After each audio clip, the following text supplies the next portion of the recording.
नवरात्रि का 9वां दिन माँ सिद्धिदात्री को समर्पित है। माँ दुर्गा जी की 9वीं शक्ति का नाम सिद्धिदात्री है। ये सभी प्रकार की सिद्धियों को देने वाली है। मार्कंडेय पुराण के अनुसार अणिमा, महिमा, गरिमा, लघिमा, प्राप्ति, प्राकम्य, ईशित्व और वशित्व ये 8 सिद्धियाँ होती है।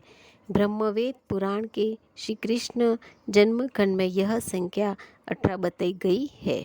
माँ सिद्धिदात्री भक्तों और साधकों को ये सभी सिद्धियाँ प्रदान करने में समर्थ है। देवी पुराण के अनुसार भगवान शिव ने इनकी कृपा से ही इन सिद्धियों को प्राप्त किया था। इनकी अनुकंपा से भगवान शिव का आधा शरीर देवी का हुआ था।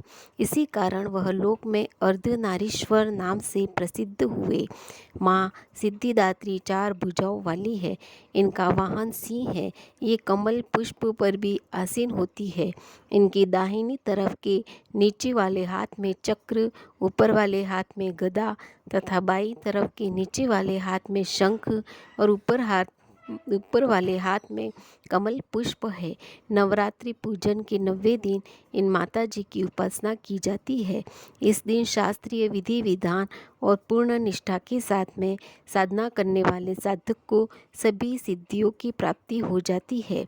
सृष्टि में कुछ भी उसके लिए अगम्य नहीं रह जाता। ब्रह्मांड पर पूर्ण विजय प्राप्त करने की सामर्थ्य उसमें आ जाती है। प्रत्येक मनुष्य का यह कर्तव्य है कि वह माँ सिद्धिदात्री की कृपा प्राप्त करने का निरंतर प्रयत्न करे, उनकी आराधना की ओर अग्रसर हो। इनकी कृपा से अनंत दुख रूप संसार में निर्लिप्त रहकर सारे सुखों का भोग करता हुआ वह मोक्ष को प्राप्त कर सकता है। 9 दुर्गाओं में माँ सिद्धिदात्री अंतिम है। अन्य 8 दुर्गाओं की पूजा उपासना शास्त्रीय विधि विधान के अनुसार करते हुए भक्त दुर्गा पूजा के 9वें दिन इनकी उपासना में प्रवृत्त होते हैं। इन्हीं सिद्धिदात्री माँ की उपासना पूर्ण कर लेने के बाद भक्तों और साधकों की लौकिक परलौकिक सभी प्रकार की कामनाओं की पूर्ति हो जाती है। लेकिन सिद्धिदात्री माँ के कृपा पात्र भक्त के भीतर कोई ऐसी कामना शेष बचती ही नहीं जिसे वह पूर्ण करना चाहे।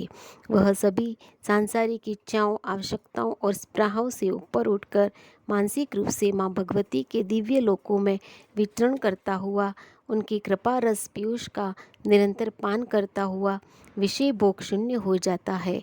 माँ भगवती का परम सानिध्य उसका सर्वस्त्र हो जाता है।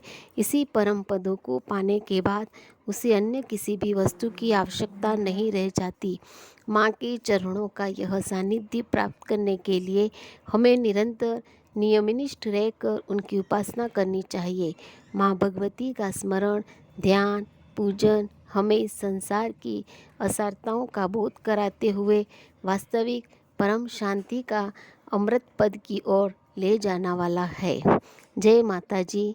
माता जी सभी भक्तजनों का कल्याण करे।